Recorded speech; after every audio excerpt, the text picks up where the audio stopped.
त्रिदलं त्रिगुणाकारं त्रिनेत्रं च त्रिधायुधं त्रिजन्म पापसंहारम् एकबिल्वं शिवार्पणम् त्रिशाकै बिल्वपत्रैश्च अच्छिदै कोमलै शुभै तव पूजां करिष्यामि एकबिल्वं शिवार्पणम् कोटिकन्या महादानं तिलपर्वतकोटयः काञ्चनं क्षीरदानेन एकबिल्वं शिवार्पणम् काशीक्षेत्रनिवासं च कालभैरवदर्शनम् प्रयागे माधवं दृष्ट्वा एकबिल्वं शिवार्पणम् इन्दुवारे व्रतं स्थित्वा निराहारो महेश्वरः नक्तं हौष्यामि देवेश एकबिल्वं शिवार्पणम् रामलिङ्गप्रतिष्ठा च वैवाहिककृतं तथा तटाकानि च सन्धानम् एकबिल्वं शिवार्पणम् अखण्डबिल्वपत्रं च आयुधं शिवपूजनं कृतं नाम सहस्रेण एकबिल्वं शिवार्पणम् उमया सह देवेश नन्दिवाहनमेव च भस्मलेपन सर्वाङ्गम् एकबिल्वं शिवार्पणम् सालग्रामेण विप्राणां तटाकं दशकूपयो यज्ञकोटिसहस्रश्च एकबिल्वं शिवार्पणम् दन्तिकोटिसहस्रेषु अश्वमेधशतक्रतौ कोटिकन्या महादानम् एकबिल्वं शिवार्पणम् बिल्वाणां दर्शनं पुण्यं स्पर्शनं पापनाशनम् अघोरपापसंहारम् एकबिल्वं शिवार्पणम् सहस्रवेदपाठेषु ब्रह्मस्थापनमुच्यते अनेकव्रतकोटीनाम् एकबिल्वं शिवार्पणम् अन्नदानसहस्रेषु सहस्रोपनयनं तथा अनेकजन्मपापानि एकबिल्वं शिवार्पणम् बिल्वाष्टकमिदं पुण्यं यः पठेत् शिवसन्निधौ शिवलोकमवाप्नोति एकबिल्वं शिवार्पणम्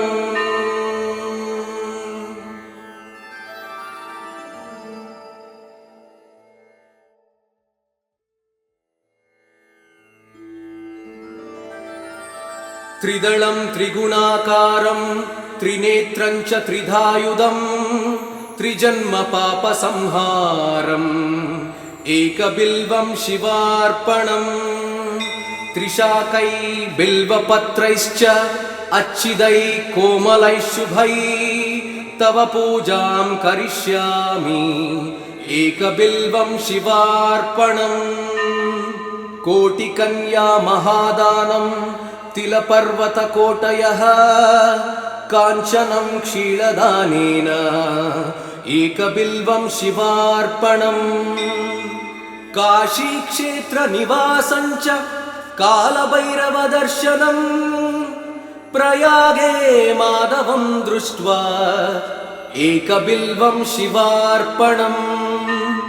इन्दुवारे व्रतं स्थित्वा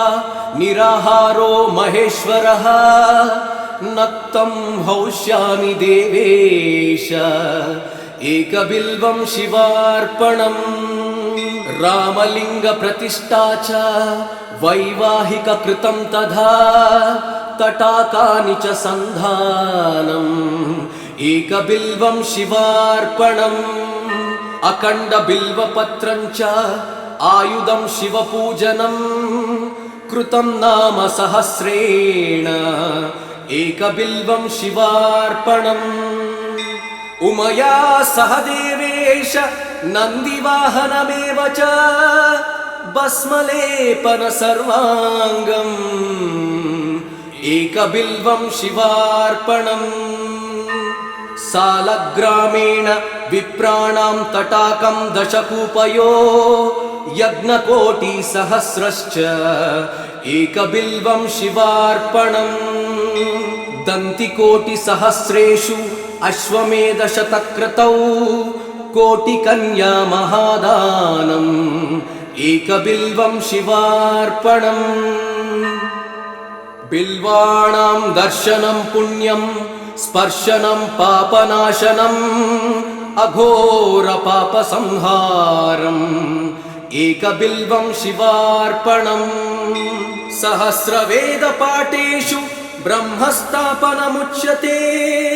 अनेकव्रतकोटीनाम् एकबिल्वं शिवार्पणम् अन्नदानसहस्रेषु सहस्रोपनयनं तथा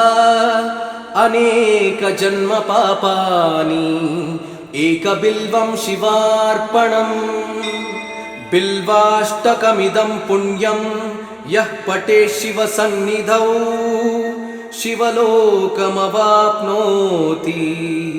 एकबिल्वं शिवार्पणम्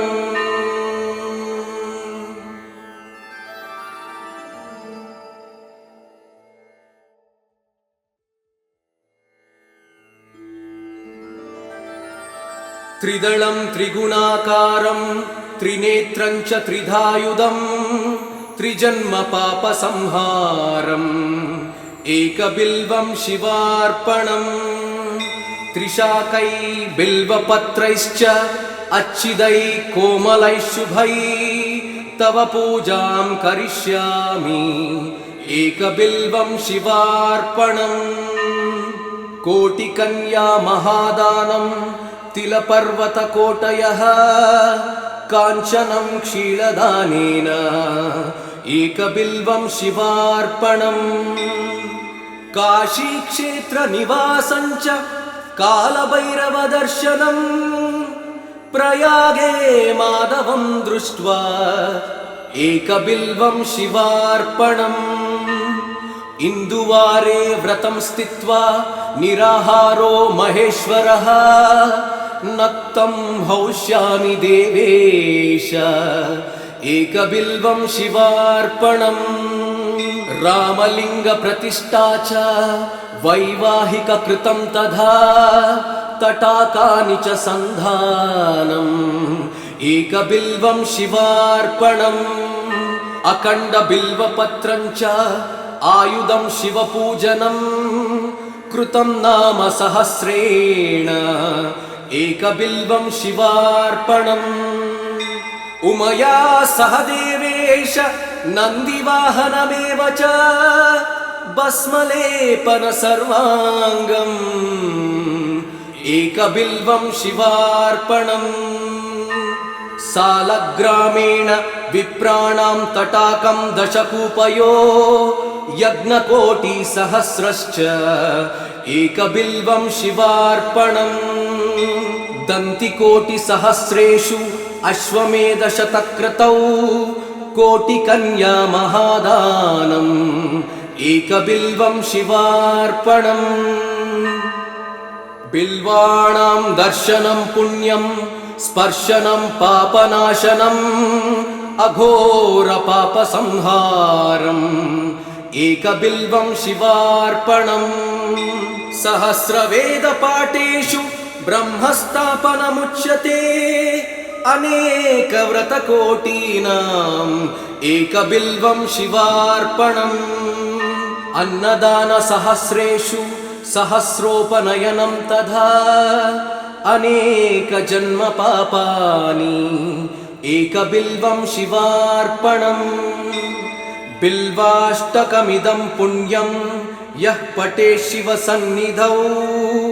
शिवलोकमवाप्नोति एकबिल्वं शिवार्पणम्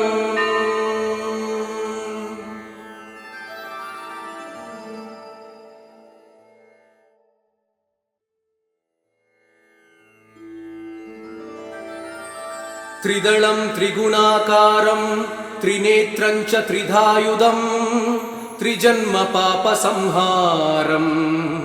एकबिल्वं शिवार्पणम् त्रिशाकै बिल्वपत्रैश्च अच्छिदै कोमलैः शुभै तव पूजां करिष्यामि एकबिल्वं शिवार्पणम् कोटिकन्या महादानं तिलपर्वतकोटयः काञ्चनं क्षीरदानेन एकबिल्वं शिवार्पणम् काशीक्षेत्रनिवासञ्च कालभैरवदर्शनम् प्रयागे माधवं दृष्ट्वा एकबिल्वं शिवार्पणम् इन्दुवारे व्रतं स्थित्वा निराहारो महेश्वरः नक्तं हौष्यामि देवेश एकबिल्वं शिवार्पणम् रामलिङ्गप्रतिष्ठा च वैवाहिककृतं तथा तटाकानि च सन्धानम् एकबिल्वं शिवार्पणम् अखण्डबिल्वपत्रं च आयुधं शिवपूजनं कृतं नाम सहस्रेण एकबिल्वं शिवार्पणम् उमया सह देवेश नन्दिवाहनमेव च भस्मलेपन सर्वाङ्गम् एकबिल्वं शिवार्पणम् सालग्रामेण विप्राणां तटाकं दशकूपयो यज्ञकोटिसहस्रश्च एकबिल्वं शिवार्पणम् दन्तिकोटिसहस्रेषु अश्वमेधशतक्रतौ कोटिकन्या महादानम् एकबिल्वं शिवार्पणम् बिल्वाणां दर्शनं पुण्यं स्पर्शनं पापनाशनम् अघोरपापसंहारम्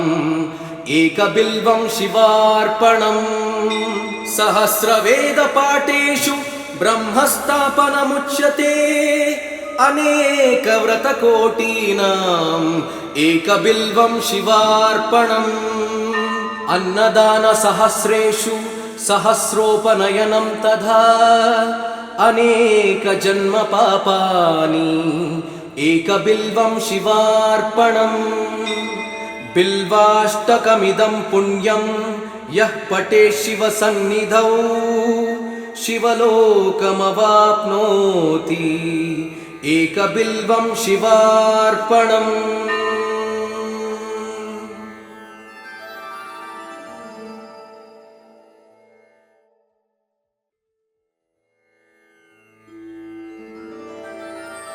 त्रिदलं त्रिगुणाकारं त्रिनेत्रं च त्रिधायुधं त्रिजन्मपापसंहारम् एकबिल्वं शिवार्पणम् त्रिशाकै बिल्वपत्रैश्च अच्छिदै कोमलैः शुभै तव पूजां करिष्यामि एकबिल्वं शिवार्पणम् कोटिकन्या महादानं तिलपर्वतकोटयः काञ्चनं क्षीरदानेन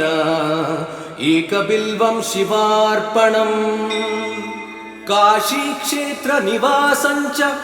कालभैरवदर्शनम् प्रयागे माधवं दृष्ट्वा एकबिल्वं शिवार्पणम् इन्दुवारे व्रतं स्थित्वा निराहारो महेश्वरः नक्तं हौष्यामि देवेश एकबिल्वं शिवार्पणम् रामलिङ्गप्रतिष्ठा च वैवाहिककृतं तथा तटाकानि च सन्धानम् एकबिल्वं शिवार्पणम् अखण्डबिल्वपत्रं च आयुधं शिवपूजनं कृतं नाम सहस्रेण एकबिल्वं शिवार्पणम् उमया सह देवेश नन्दिवाहनमेव च भस्मलेपन सर्वाङ्गम् एकबिल्वं शिवार्पणम् सालग्रामेण विप्राणां तटाकं दशकूपयो यज्ञकोटिसहस्रश्च एकबिल्वं शिवार्पणम् दन्तिकोटिसहस्रेषु अश्वमेधशतक्रतौ कोटिकन्या महादानम् एकबिल्वं शिवार्पणम् बिल्वाणां दर्शनं पुण्यं स्पर्शनं पापनाशनम् अघोरपापसंहारम् एकबिल्वं शिवार्पणम् सहस्रवेदपाठेषु ब्रह्मस्थापनमुच्यते अनेकव्रतकोटीनाम् एकबिल्वं शिवार्पणम् अन्नदानसहस्रेषु सहस्रोपनयनं तथा अनेकजन्मपापानि एकबिल्वं शिवार्पणम् बिल्वाष्टकमिदं पुण्यं यः पठेत् शिवसन्निधौ शिवलोकमवाप्नोति एकबिल्वं शिवार्पणम्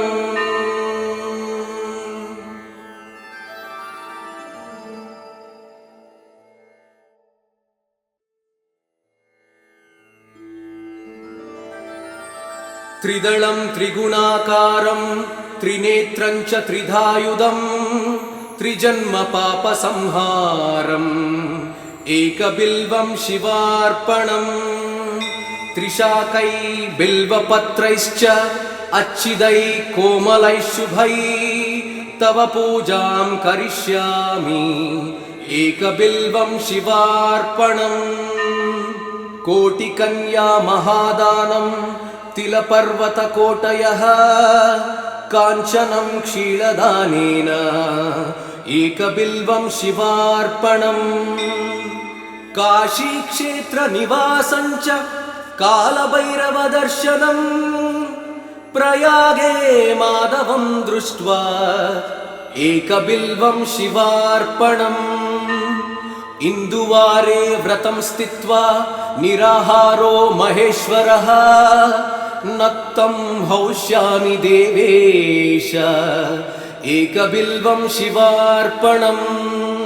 रामलिङ्गप्रतिष्ठा च वैवाहिककृतं तथा तटाकानि च सन्धानम् एकबिल्वं शिवार्पणम् अखण्डबिल्वपत्रं च आयुधं शिवपूजनं कृतं नाम सहस्रेण एकबिल्वं शिवार्पणम् उमया सह देवेश नन्दिवाहनमेव च भस्मलेपन सर्वाङ्गम् एकबिल्वं शिवार्पणम् सालग्रामेण विप्राणां तटाकं दशकूपयो यज्ञकोटिसहस्रश्च एकबिल्वं शिवार्पणम् दन्तिकोटिसहस्रेषु अश्वमेधशतक्रतौ कोटिकन्या महादानम् एकबिल्वं शिवार्पणम् बिल्वाणां दर्शनं पुण्यं स्पर्शनं पापनाशनम् अघोरपापसंहारम् एकबिल्वं शिवार्पणम् सहस्रवेदपाठेषु ब्रह्मस्थापनमुच्यते अनेकव्रतकोटीनाम् एकबिल्वं शिवार्पणम् अन्नदानसहस्रेषु सहस्रोपनयनं तथा अनेकजन्मपापानि एकबिल्वं शिवार्पणम् बिल्वाष्टकमिदं पुण्यं यः पठेत् शिवसन्निधौ शिवलोकमवाप्नोति एकबिल्वं शिवार्पणम्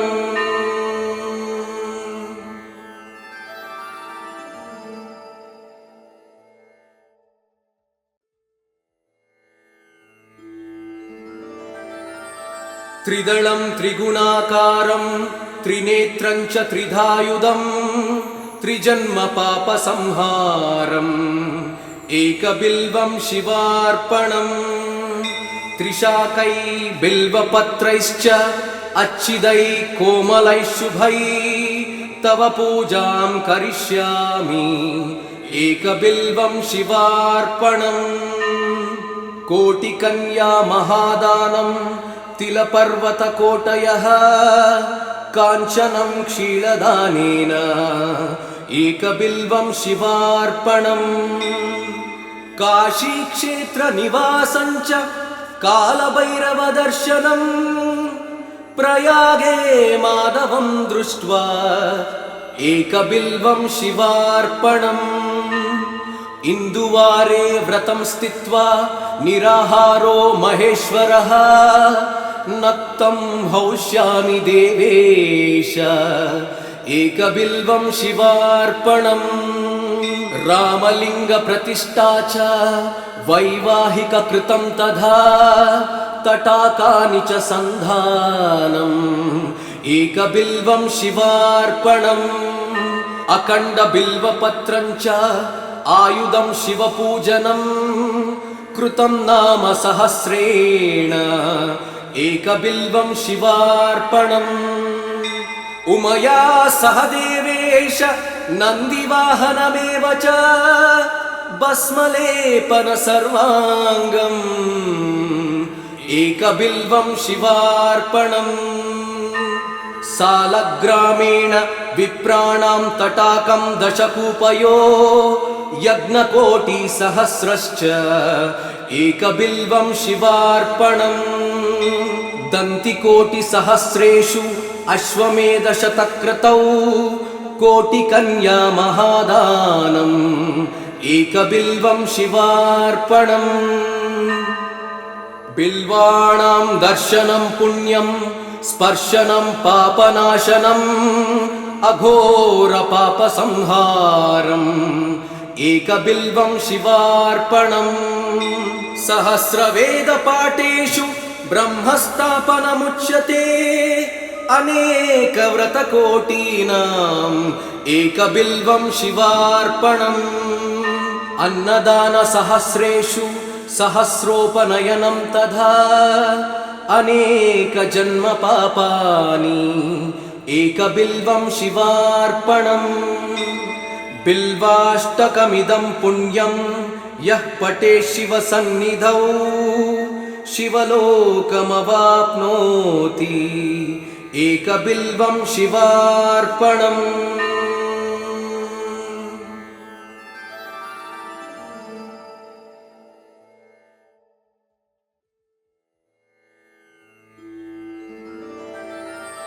त्रिदलं त्रिगुणाकारं त्रिनेत्रं च त्रिधायुधं त्रिजन्मपापसंहारम् एकबिल्वं शिवार्पणम् त्रिशाकै बिल्वपत्रैश्च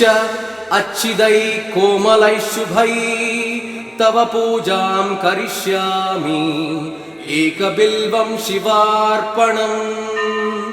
कोटिकन्या महादानं तिलपर्वतकोटयः काञ्चनं क्षीरदानेन एकबिल्वं शिवार्पणम् काशीक्षेत्रनिवासं च कालभैरवदर्शनम् प्रयागे माधवं दृष्ट्वा एकबिल्वं शिवार्पणम् इन्दुवारे व्रतं स्थित्वा निराहारो महेश्वरः नक्तं हौष्यामि देवेश एकबिल्वं शिवार्पणम् रामलिङ्गप्रतिष्ठा च वैवाहिककृतं तथा तटाकानि च सन्धानम् एकबिल्वं शिवार्पणम् अखण्डबिल्वपत्रं च आयुधं शिवपूजनं कृतं नाम सहस्रेण एकबिल्वं शिवार्पणम् उमया सह देवेश नन्दिवाहनमेव च भस्मलेपन सर्वाङ्गम् एकबिल्वं शिवार्पणम् सालग्रामेण विप्राणां तटाकं दशकूपयो यज्ञकोटिसहस्रश्च एकबिल्वं शिवार्पणम् दन्तिकोटिसहस्रेषु अश्वमेधशतक्रतौ कोटिकन्या महादानम् एकबिल्वं शिवार्पणम् बिल्वाणां दर्शनं पुण्यं स्पर्शनं पापनाशनम् अघोरपापसंहारम् एकबिल्वं शिवार्पणम् सहस्रवेदपाठेषु ब्रह्मस्थापनमुच्यते अनेकव्रतकोटीनाम् एकबिल्वं शिवार्पणम् अन्नदानसहस्रेषु सहस्रोपनयनं तथा अनेकजन्मपापानि एकबिल्वं शिवार्पणम् बिल्वाष्टकमिदं पुण्यं यः पठेत् शिवसन्निधौ शिवलोकमवाप्नोति एकबिल्वं शिवार्पणम्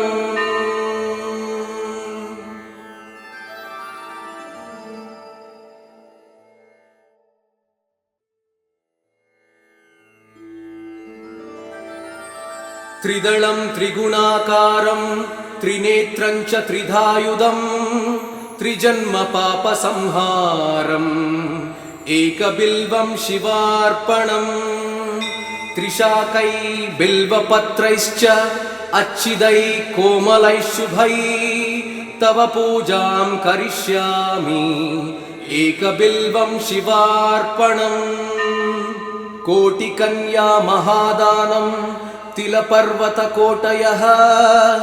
काञ्चनं क्षीरदानेन एकबिल्वं शिवार्पणम् काशीक्षेत्रनिवासं च कालभैरवदर्शनम् प्रयागे माधवं दृष्ट्वा एकबिल्वं शिवार्पणम् इन्दुवारे व्रतं स्थित्वा निराहारो महेश्वरः नक्तं हौष्यामि देवेश एकबिल्वं शिवार्पणम् रामलिङ्गप्रतिष्ठा च वैवाहिककृतं तथा तटाकानि च सन्धानम् एकबिल्वं शिवार्पणम् अखण्डबिल्वपत्रं च आयुधं शिवपूजनं कृतं नाम सहस्रेण एकबिल्वं शिवार्पणम् उमया सह देवेश नन्दिवाहनमेव च भस्मलेपन सर्वाङ्गम् एकबिल्वं शिवार्पणम् सालग्रामेण विप्राणां तटाकं दशकूपयो यज्ञकोटिसहस्रश्च एकबिल्वं शिवार्पणम् दन्तिकोटिसहस्रेषु अश्वमेधशतक्रतौ कोटिकन्या महादानम् एकबिल्वं शिवार्पणम् बिल्वाणां दर्शनं पुण्यं स्पर्शनं पापनाशनम् अघोरपापसंहारम् एकबिल्वं शिवार्पणम् सहस्रवेदपाठेषु ब्रह्मस्थापनमुच्यते अनेकव्रतकोटीनाम् एकबिल्वं शिवार्पणम् अन्नदानसहस्रेषु सहस्रोपनयनं तथा अनेकजन्मपापानि एकबिल्वं शिवार्पणम् बिल्वाष्टकमिदं पुण्यं यः पठेत् शिवसन्निधौ शिवलोकमवाप्नोति एकबिल्वं शिवार्पणम्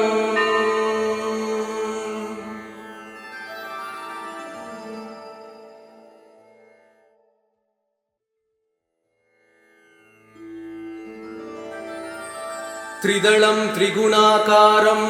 त्रिनेत्रं च त्रिधायुधं त्रिजन्मपापसंहारम् एकबिल्वं शिवार्पणम् त्रिशाकै बिल्वपत्रैश्च अच्छिदै कोमलै शुभै तव पूजां करिष्यामि एकबिल्वं शिवार्पणम् कोटिकन्या महादानं तिलपर्वतकोटयः काञ्चनं क्षीरदानेन एकबिल्वं शिवार्पणम् काशीक्षेत्रनिवासं च कालभैरवदर्शनम् प्रयागे माधवं दृष्ट्वा एकबिल्वं शिवार्पणम् इन्दुवारे व्रतं स्थित्वा निराहारो महेश्वरः नक्तं हौष्यामि देवेश एकबिल्वं शिवार्पणम् रामलिङ्गप्रतिष्ठा च वैवाहिककृतं तथा तटाकानि च सन्धानम् एकबिल्वं शिवार्पणम् अखण्डबिल्वपत्रं च आयुधं शिवपूजनं कृतं नाम सहस्रेण एकबिल्वं शिवार्पणम् उमया सह देवेश नन्दिवाहनमेव च भस्मलेपन सर्वाङ्गम् एकबिल्वं शिवार्पणम् सालग्रामेण विप्राणां तटाकं दशकूपयो यज्ञकोटिसहस्रश्च एकबिल्वं शिवार्पणम् दन्तिकोटिसहस्रेषु अश्वमेधशतक्रतौ कोटिकन्या महादानम् एकबिल्वं शिवार्पणम् बिल्वाणां दर्शनं पुण्यं स्पर्शनं पापनाशनम् अघोरपापसंहारम् एकबिल्वं शिवार्पणम् सहस्रवेदपाठेषु ब्रह्मस्थापनमुच्यते अनेकव्रतकोटीनाम् एकबिल्वं शिवार्पणम्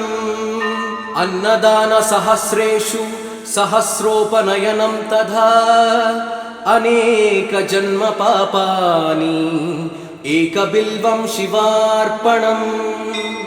बिल्वाष्टकमिदं पुण्यं यः पठेत् शिवसन्निधौ शिवलोकमवाप्नोति एकबिल्वं शिवार्पणम्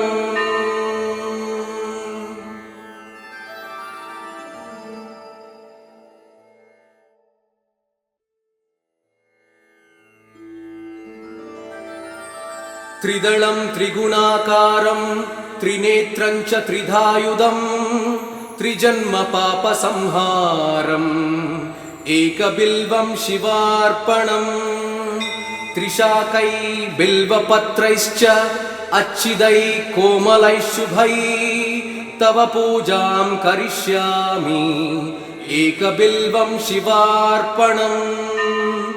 कोटिकन्या महादानं तिलपर्वतकोटयः काञ्चनं क्षीरदानेन एकबिल्वं शिवार्पणम् काशीक्षेत्रनिवासं च कालभैरवदर्शनम् प्रयागे माधवं दृष्ट्वा एकबिल्वं शिवार्पणम् इन्दुवारे व्रतं स्थित्वा निराहारो महेश्वरः नक्तं हौष्यामि देवेश एकबिल्वं शिवार्पणम् रामलिङ्गप्रतिष्ठा च वैवाहिककृतं तथा तटाकानि च सन्धानम् एकबिल्वं शिवार्पणम् अखण्डबिल्वपत्रं च आयुधं शिवपूजनं कृतं नाम सहस्रेण एकबिल्वं शिवार्पणम् उमया सह देवेश नन्दिवाहनमेव च भस्मलेपन सर्वाङ्गम् एकबिल्वं शिवार्पणम् सालग्रामेण विप्राणां तटाकं दशकूपयो यज्ञकोटिसहस्रश्च एकबिल्वं शिवार्पणम् दन्तिकोटिसहस्रेषु अश्वमेधशतक्रतौ कोटिकन्या महादानम् एकबिल्वं शिवार्पणम् बिल्वाणां दर्शनं पुण्यं स्पर्शनं पापनाशनम् अघोरपापसंहारम् एकबिल्वं शिवार्पणम् सहस्रवेदपाठेषु ब्रह्मस्थापनमुच्यते अनेकव्रतकोटीनाम् एकबिल्वं शिवार्पणम्